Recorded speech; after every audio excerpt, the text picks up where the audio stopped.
Everybody, John here, Old Hickory Forge. Welcome back for part 2 of the rounding hammer build. This is where we left off.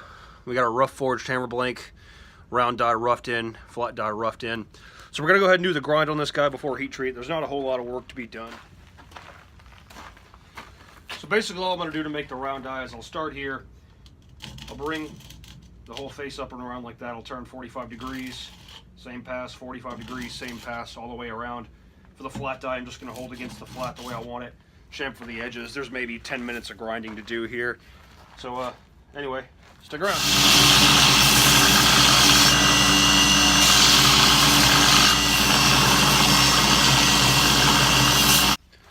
So here's the hammer faces roughed in.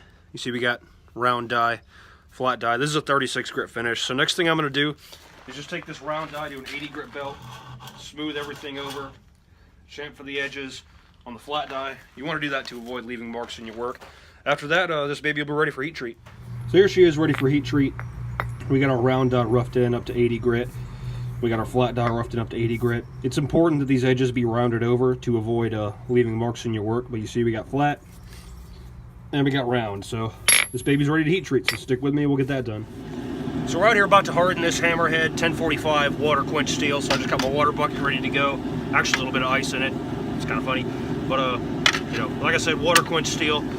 Whole hammerhead's up to critical, so just pull this guy out. Dunk it in there, keep it moving.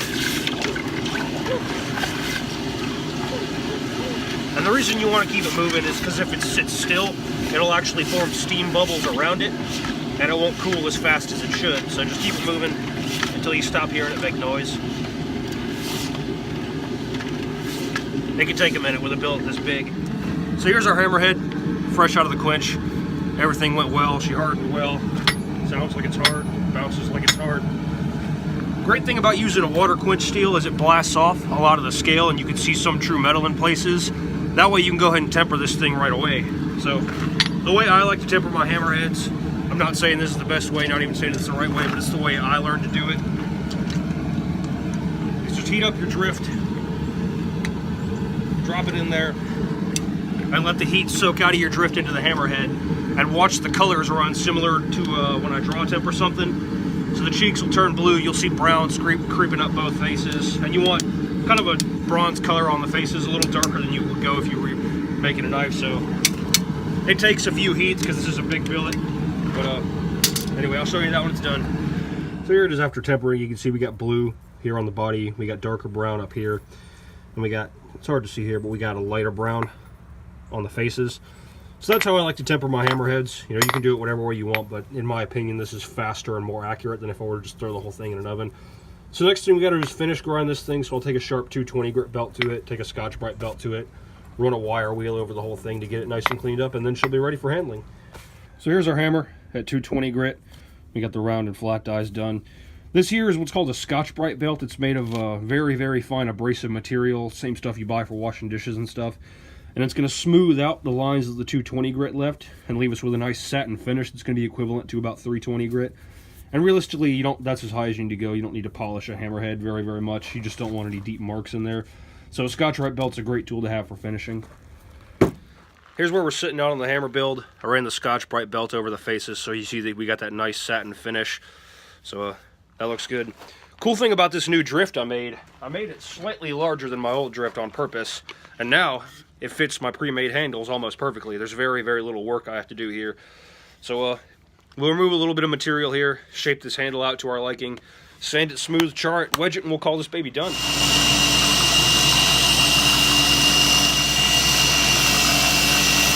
So I got the handle shaped out the way I like it. So now I'm just going to smooth out all these ridges the grinder left with some 120 grit sandpaper by hand.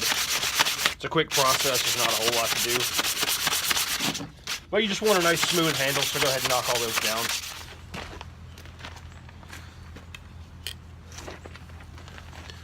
So next thing I want to do is get a wedge made. So I just got the piece of hickory I cut off the end of the handle. I'm going to split it down with my tomahawk here.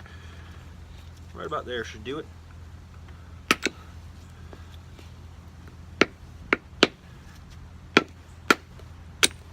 And I'll split it one more time right about there, just to get a smaller piece to work with. And that's what we'll grind our wedge out of. Now it's time to get the head hung up on its handle. So we'll just dip the end of our handle in some linseed oil. Help it get on there, as well as preserve the wood inside the eye. Take your hammer.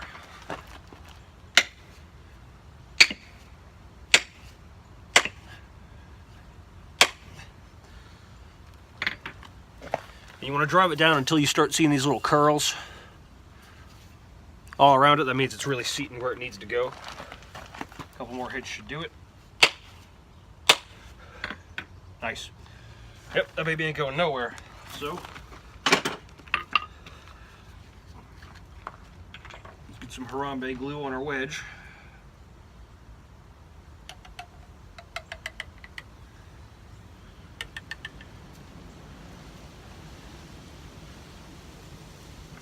I didn't bother trying to pour it through the nozzle because it's really cold out and it doesn't like to pour when it's cold, so there's a little more than I need, but that'll be okay. So let's get this wedge started.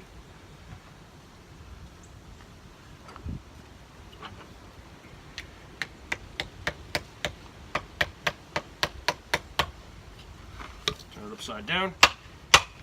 Drive that wedge on home.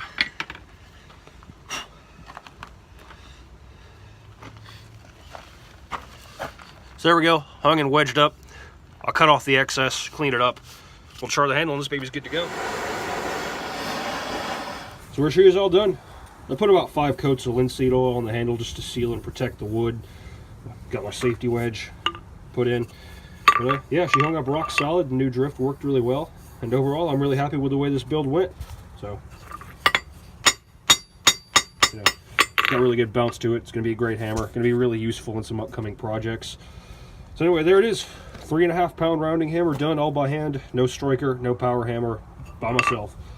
So if you're thinking of making your own hammers, but that's what's stopping you, it can definitely be done.